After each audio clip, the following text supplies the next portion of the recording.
Hi there, I'm Emma Dunn from UOWTV, and today I'm joined by Professor Paul Wellings, the university's new Vice-Chancellor.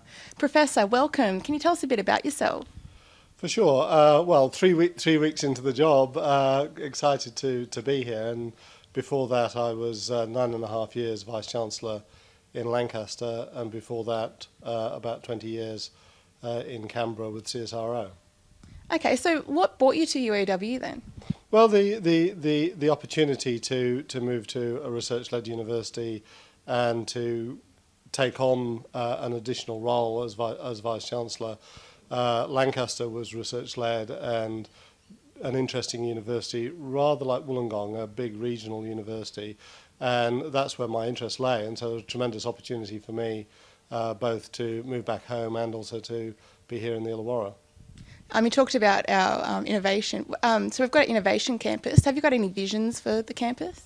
Well, I'd like to see the innovation campus progress. I mean, I think it was Larry Summers, who was Bill Clinton's treasurer, who made the point that the next generation of innovation is going to come by industry connecting to research-led universities that are about an hour from an international airport. And if you think of Australia, there's only about 5 universities in that context.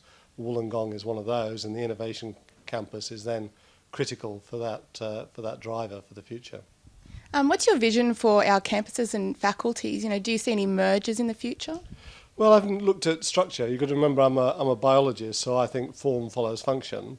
And what we'll be doing is looking at a lot of the activities of the university, ways of getting more output for the work that we've got. And if that means some structural change, well, that's something that we would come to. But to begin with, what I want to do is to engage in a debate around what are we trying to do. Because I think you would have heard me say that we're currently in the top 2% in the world, and it's a reasonable aspiration for us to be in the top 1% in the world. So that's actually quite a big challenge, and that says that we should look at our functions first before we start looking at our form. So how do you hope we get there then? Well, I'm about to sort of trigger a range of ephemeral sort of working groups looking at different issues to do with the life and times of the university, how to make sure that things like the student experience or the curriculum or student-based services or the research priorities of the university, those sorts of things are turbocharged and are moving forward. You touched on the student experience there. What can students expect in regards to, say, improvements and things like that you've got in store for them? Yeah. Well, at this stage, sort of early days, but I think what I'd like to see is to make sure that clubs and societies for students are working effectively. The teaching experience, which I think is second to none actually in an Australian context, stays there, and then that there are opportunities for generic skill developments that are beyond just being in the classroom, are options for students who want to engage with that sort of part of student life. But we've got a fine campus and we've got lots of amenities. So I'm hoping that a lot of the things that we already do are there and they just need tweaking a little bit. So when making decisions and making plans, there's often different agendas and groups involved in the planning process. How do you try to cope with those different views?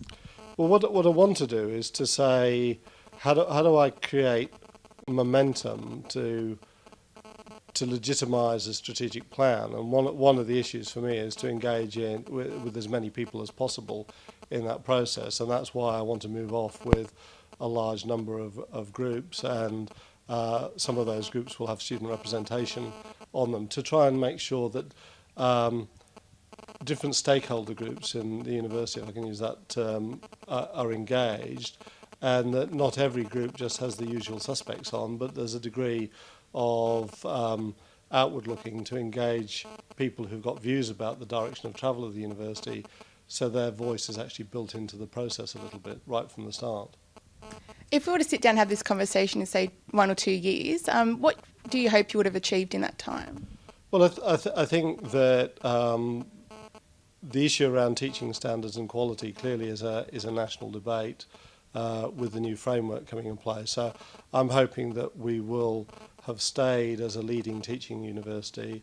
I hope we will have picked up the pace on research and some of the impact of our research is seen slightly more greatly. I think the international identity will beginning to move forward. That's a long-term game plan to make sure that happens.